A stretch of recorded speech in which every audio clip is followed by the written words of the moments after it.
Good morning, everyone. Can you hear me? Yes. Okay, I want to be sure. I want to thank you all for being here. My name is Pauline Brooks, and I am board president for the California Alliance of Retired Americans. Welcome to our 22nd annual convention. This is our first all virtual convention. So we thank you in advance for your patience with any technical problems we will be having. From including several, we have, excuse me, we have packed the agenda for today. We have some great speakers, and we will be hearing from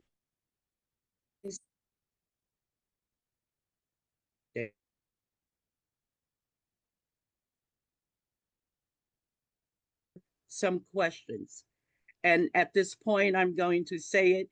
Please make it a question that can be answered and not editorial. Thank you. So that we can fulfill our full day here.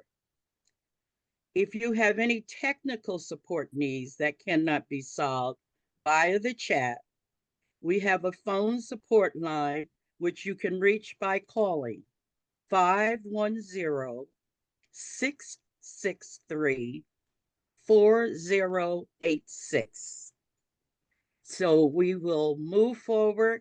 Technically, for many of us, this is an adventure. Welcome, welcome. And we have a special Kara friend here who is also a full part of our convention. And he is none other than our own John Bowser, who is senior advisor to Social Security Works. And of course, we all who are 50 and over know him by. I turn it over to John, my friend. Thank you. Thank you. Thank you, Pauline. And I did love your choice of words, which is we apologize in advance for any technical difficulties we will be having, rather than we may be having. That's usually the story on Zoom meetings. But welcome everybody to the very first Kara totally virtual convention. There have been 22. I've been at quite a few of them over the years because we at Social Security Works just want to say to Kara that there is no better ally anywhere in America than this group. And we have done so much work already this year together. So many rallies outside hospitals and outside congressional offices to try to hold people accountable for the votes that they have been taking. And as many of you know, and many of you are participating in, this time period right now in the state of California is all about Prop 50 and making sure that Prop 50 gets passed. We are going to have to flip the House in 2026 in order to stop any more horrid legislation like the big ugly bill that was passed earlier by reconciliation. And if we don't flip the House, there's going to be another one of those coming down the pike in 2027. So we've got to make sure that we stop this. It's very dangerous, especially for seniors. It's dangerous for everybody, but seniors are one of the biggest targets of this kind of legislation. As you probably know, is the biggest Medicaid cuts in history by far, plus $500 billion coming out of Medicare. That doesn't get talked about very much. Right at this moment, the focus is on our junior seniors in a lot of ways, and that's important for Kara too, and for us at Social Security Works, because the Affordable Care Act subsidies not being extended affects people mightily in the years when they're most likely to get sick without health insurance, right before they can get to that wonderful program called Medicare that has made, along with Social Security, the biggest difference in the lives of American seniors in American history. These are the two most successful domestic programs of all. So, without getting too much in the weeds here at the beginning of this program, just understand that passing Prop 50 is an absolute necessity. The bear, and I have a few of them behind me. Okay, those pictures were taken in Alaska, I admit it. But the bear in California is going to roar on November 4th. This is a must. And I urge everybody to do what I am doing, which is show up every Monday at 12 noon on the Cara phone bank for yes on Prop 50. The vote is yes. Get that in everybody's head. And this has been a super effective phone bank. Rob will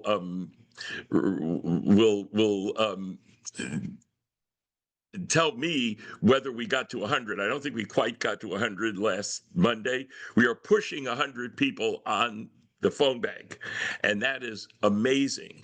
We're making thousands and thousands of calls. They're not hard calls. They're fun. Most of them are yeses, and some of them are I don't know enough about it, and then you can persuade people, and they become yes. And the ballots have been sent out in the mail. I've gotten mine. Send it right back, and you can tell people if they get their ballot and send it back. The best news is they'll get taken off the list, and they won't be called anymore. So once their vote is in. So this is a critical time in the state of California. And the way I've been saying it is that we, for once, are the center of the universe. We are Delphi. In ancient Greece, Delphi was thought to be the center of the universe, and that's why they had the Oracle of Delphi there. We are the center of the electoral universe. We all know that we all have that feeling that sometimes our votes don't really count, like in the Electoral College. We still got to vote, but how much difference does it make? Right now, we make the biggest difference in America. When they go low, we fight back, and we are fighting back. I am the guy in the movie Grease. Pauline did refer to my Sha-na-na career. I'm the guy who in 1978, during the big scene at the Hop, when Sha-na-na sang every song, and Cha-Cha Di Gregorio and Danny Zuko were doing the limbo, I'm the guy who was somehow talking about what's going on in this regime that we have in Washington and this party that appears to be trying to decimate the lives of Americans, because I'm the guy who said, how low can you go? How low can you go? Say it with me. How low can you go? How low can you go? And it does seem as if there is actually no bottom. So when they go this low, we fight back. And that's my message for today. As Bowser would put it, bum bum bum bum bum bum bum bum bum bum dang a dang dang a ding a dong ding. Yes, on Prop 50. Ooh, those low notes are good in the morning. Now, my distinct pleasure to introduce my friend and the doing a great job as the executive director of the California Alliance for Retired Americans, Rob England. John, thank you so much for being here and for introducing the convention. Hi, all. Rob England, Executive Director for CARA. Today, I am going to review the events that we're going to be conducting today. So after my introduction here, we are going to hear from our Senior Vote Committee. Senior Vote is our electoral program that we run every 2 years. So we're going to continue to move on with our jam-packed plans for the day, and again, giving you more information and more introduction to some of our most important friends of CARA. And we're going to start off, excuse me, by welcoming our California State Controller, who has definitely been a friend of ours and the work that we do. So that is Miss Malia Cohen. And I turn it over to you with grace. I'm very excited to be here. I've got some remarks that I've just prepared that I want to share with you all. So first of all, let me just start off. Good afternoon. I'm thrilled. I am right here in downtown San Francisco in the car taking this call. But I am Malia Cohen. I'm your state controller. I was elected 3 years ago. I'm up for re-election, which is why I'm before you now. My election is going to be in November of 2026. It is a privilege to be here today to talk to and to listen to the members and the leaders and overall allies of the California Alliance for Retired Americans. I want us to start by saying thank you for your tireless advocacy and hard work that you do. You dedicate yourself not only to your careers, to your family and your friends, but also to democracy.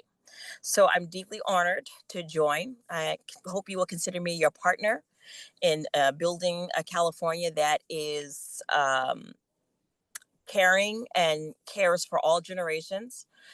Um, I wanted to just start off by saying that according to the Department of Finance, California is home to over 6.6 million adults that are 65 years, age 65 and older. And I think that's a very interesting statistic. In my own personal life, I greatly benefited from the love and care of my grandmothers, both my maternal and paternal. They took care of us when my parents were working. A little bit about my personal background is I grew up in San Francisco and I went to public schools. My parents have been married for, let me see, I'm almost 50, so they've been married almost 50 for they just celebrated 50 years in July. And my father is a Vietnam vet. My mother is also retired. She is a clinical child therapist. She worked in the school district. She was a social worker. And I have 4 younger sisters. I am married to a workers' compensation lawyer. My husband makes a career out of going after employers that won't pay their injured workers. And both he and I have a lovely 5-year-old little girl named Madison. And I got to say that if it were not for my retired parents, it would be very difficult to be your state controller and to also be a mom. So when we start to think about those that are 65 and up, I think we also need to think of them also as caregivers. Um, there are 2 programs that I want to talk about in my presentation today that benefit seniors. Some of the struggles that I have been taking on as your state controller is paying careful attention to the rising cost of living. Also the affordable housing shortage, also the burden of out-of-pocket medical expenses, and I think just the overall fear that people have, a fear of outliving their savings. And that's a very real fear. So for seniors with disabilities, those challenges can also be have a multiplier effect. And as controller, I see how the pressures show up in the numbers, but I also see them as, more importantly, as a moral question, because every line item on the state budget actually represents a choice. It's a choice about what and who we value. And so you've heard many times the governor and other elected officials talk about budgets are statements of our values. And that is very much a true statement. And I want to be clear that our seniors and people with disabilities are not just a line item, but really the backbone of our communities that we are continuing to grow and stand upon. We think about our ancestors. So that's why my office is committed to using every tool that we have to create financial stability, to empower independence, and to ensure that no Californian is left behind. So I know that Kara has been working very hard to defend Social Security, Medicare, and Medi-Cal. And I want to echo your message loud and clear that these programs are not handouts, but they are earned benefits. They represent a promise that after a lifetime of work that you have earned, and you have earned the right to have basic dignity and healthcare, as well as income security. And I, as your controller, don't have jurisdiction over federal programs, but I do have the ability to oversee how California manages and reports your public dollars. And I can tell you that every time I see a threat to any of these vital programs, it's not just a policy debate, but it's also a test of our values. So if we weaken the safety net, then we're not just balancing the budget, but we're balancing them off the backs of those who can least afford it. And so that's why I'm proud to stand with organizations like you, like the AFL-CIO, to begin to make sure that we're standing strong and that we're fighting for these protections. And that's why my office, I've been working to strengthen the state level programs that expand financial security, especially for seniors and individuals with disabilities. So let me talk about some programs and resources that are available to you that I want you to know about. First, there are 3 powerful examples of how we're doing that. The Property Tax Postponement Program. Have you guys heard of this program? Yes, no, thumbs up? Okay. Let me tell you about it. For many older Californians, your home is your greatest asset, and it's the source of security. For my family, my parents borrowed against their home, and they put 4 children, 4 girls, through college. And I've spoken with seniors who have lived in their homes for something like 40 to 50 years, and suddenly they find themselves struggling to pay their annual tax bill. And so that is where the Property Tax Postponement Program, or what we also call as the PTP, comes in. It's a little known program that my office runs, but it makes a big difference. It allows eligible homeowners who are seniors, who may be blind or have a disability, to postpone their property taxes. So essentially, deferring payment until the home is sold or transferred. So that means that you can stay in your home uh, um, until you no longer need it, or and you're able to stay in your home without the threat of losing your home due to unpaid taxes. So let me tell you a little bit how it works. So you must be 62 years old or older. You can be blind or have a disability. Okay. You must be at least 62 years old or blind or have a disability. You must own and occupy your home, and that is your primary residence. Your annual household income must be $55,181 or less. And this is according to the 2024 calendar year. And you must have at least 40% equity and ownership, and of course have no reverse mortgages on your home. If you satisfy those basic requirements, the state controller's office will pay your county property taxes directly, so that you will continue to be in your own home. This is not a giveaway. This is just a simple lifeline to help you. Um, Last year, we helped more than 1,400 Californians stay in their home. So this program is working, and it is here if you or if anyone else needs anything. You can contact me, or you can go to the SCO, the State Controller's website, look under Public Services, and then look for the Property Tax Postponement Program. And we've been really working hard to get this information out to seniors. There's another program called Unclaimed Property Program, which most of you are probably aware of. My office administers the Unclaimed Property Division, which currently holds more than $15 billion in unclaimed properties, which include all kinds of things.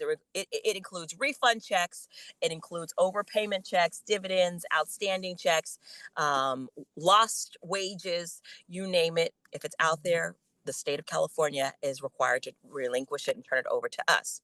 And during the last fiscal year, we returned over $534 million back to Californians. And that actually works out to being more than $1.5 million a day. So we've got a strong track record in this program. And the way you claim this money is through claimit.ca.gov. It's free. So listen, if you have a spouse or a partner that passed away and you receive a letter in the mail saying, hey, we think you have some unclaimed property, it is not a hoax. It is not a joke. But if ever you are in doubt of a scam, you can always call the controller's office and we will verify it for you. You don't need to pay a lawyer or anyone to get this money. This is something that we do for free. But there are lawyers that will write you a letter saying that we've identified unclaimed property in your name or your spouse's name, and they will take a portion. They will try to profit off of that. And I'm here to let you know that that is not a service that you have to pay for. Okay. So I hope that you will check to see if you have any unclaimed property. You can go to claimit.ca.gov to run your name and some identifying information and see if you have any money. One last resource I want to share with you, and then I'll turn the meeting back over to you. As controller, I have the honor of sitting on and chairing the Franchise Tax Board. The FTB plays an important role. While many of you are aware of it, right? You pay your taxes, you write your tax check to the FTB. But there are tax relief programs for older adults that are managed by other state agencies. The Franchise Tax Board offers specific resources designed to make tax filing simpler, more affordable, and less stressful for seniors.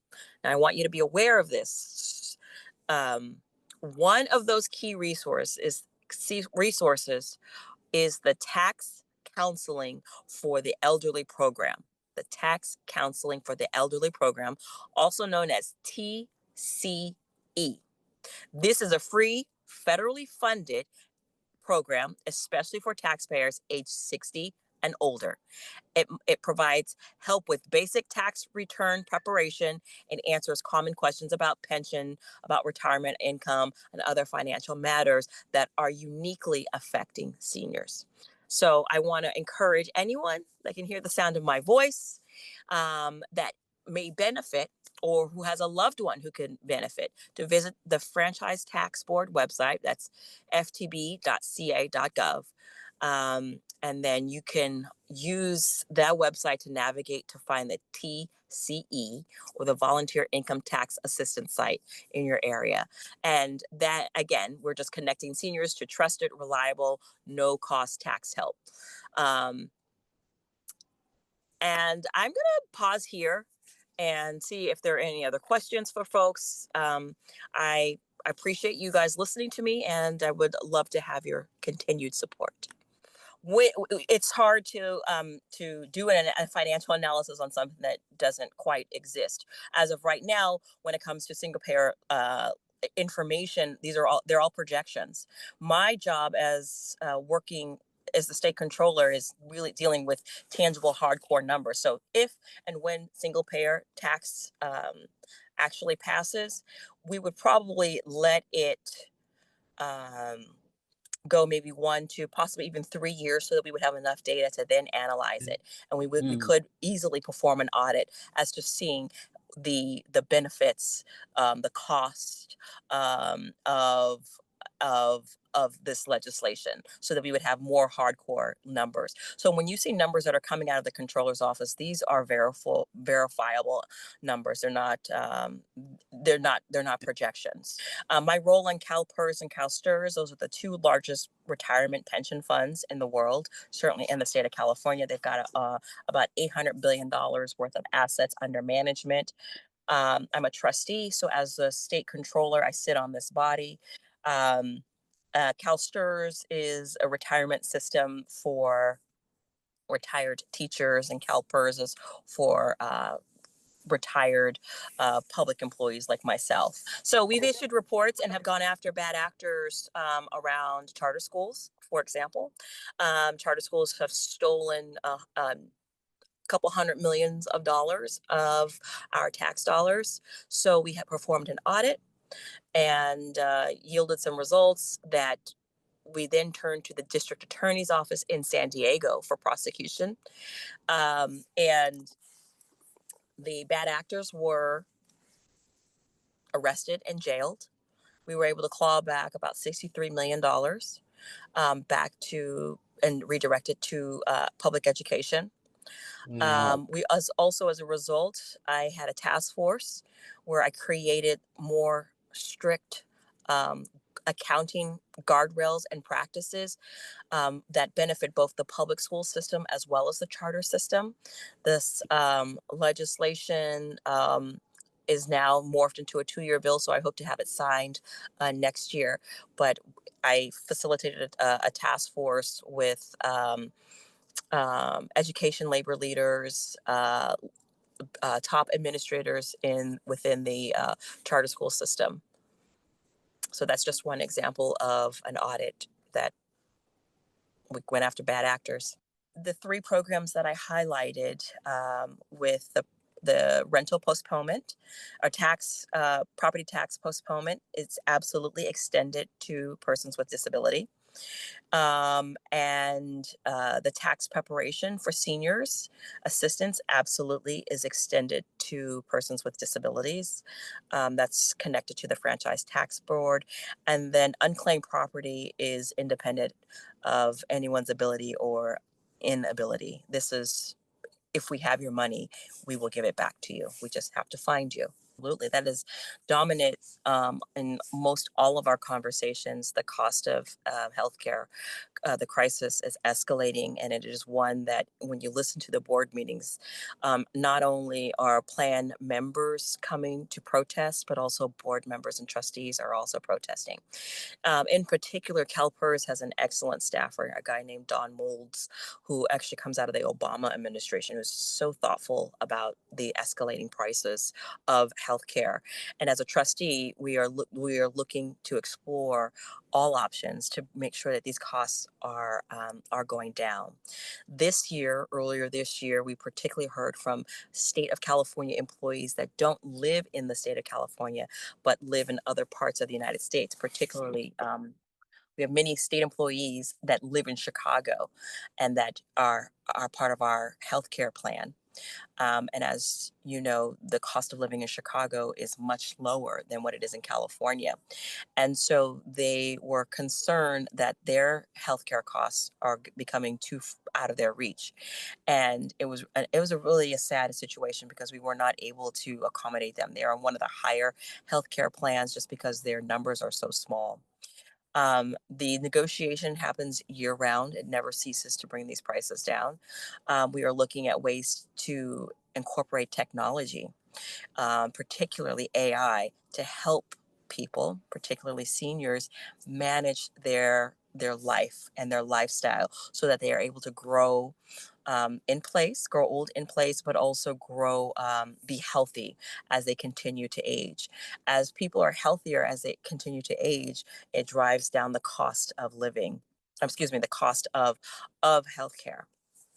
You all know Michelle Krug from San Diego, so leave it to her. That is a huge question, and I probably am going to exhaust the last 6 minutes. So the state of California, we are in a relatively good place financially. All right. Now let me qualify that, meaning that Governor Jerry Brown took some very important and prudent steps to create a rainy day fund. Our rainy day funds are full. And that is a good sign. That means that we have the money to pay our retirees, to match and to pay all of our bills. We are in a healthy position. However, that I want to caution you because that is not a sustainable position. We actually have a structural deficit. And what that means is that we still spend more money and than the revenue that we're bringing in. Let me give some examples. When the governor and the legislature was balancing their budget, they kind of did some accounting practices that are perfectly legal and accepted, but um, not in the best interest. For example, instead of paying employees on the 30th, they kicked it over to July 1st, just as an example. Okay. Why? Because July 1st marks the beginning of a new fiscal year. Another example is, remember the fires, the Palisade fires and Pasadena as well. Those homeowners were granted a reprieve. They were granted an extension on paying their property taxes. Now that extension is actually came up due on October 15th, which is just today. So those property taxes, that revenue was coming in, but again, we could not account for it because it wasn't in back in April. when the rest of the state of California paid their revenue. So overall, our revenue projections are still steady. They are strong, but they are not overperforming. So the wealthiest of Californians are holding on to their money longer, and they're not paying their taxes at the same. Let's see. Let me back up. They are paying their taxes, but on a different timeline. The capital gains that the state brings in, that the capital gains that the state revenue that the state anticipates coming in is also slowing down, which means that the wealthier Californians are not doing the movement of money. They're not selling land. They're not selling goods. They're not. This is outside of business, right? This is just capital gains that they're just holding on to their money.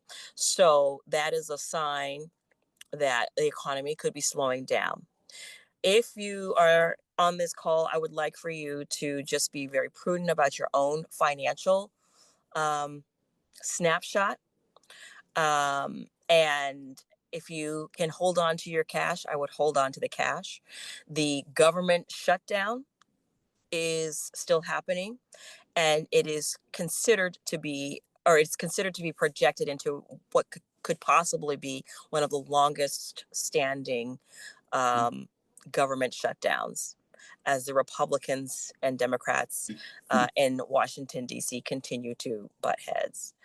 And that is going to have an adverse impact on the state of California. You will continue to see. Remember when Doge was purging? Okay, I'm sorry, I don't know how that happened, but I was saying that when Doge was purging federal workers off of the vote off of the payroll and firing people, California actually had 250,000 employees lose their job, and so now that we have a workflow, a work shutdown, that could also adversely affect. So it is having what we call it's a destabilizing effect in our local economy. There are some parts of our economy that have been able to stabilize um, our, our economy, and that is the Defense Department, the entertainment field. Some parts of technology have been able to keep California afloat. But overall, the prognosis, California is not sick, but she is well. But in terms of long-term planning, we need to change the way we're doing business here in the state if we want to continue to be a vibrant and thriving state.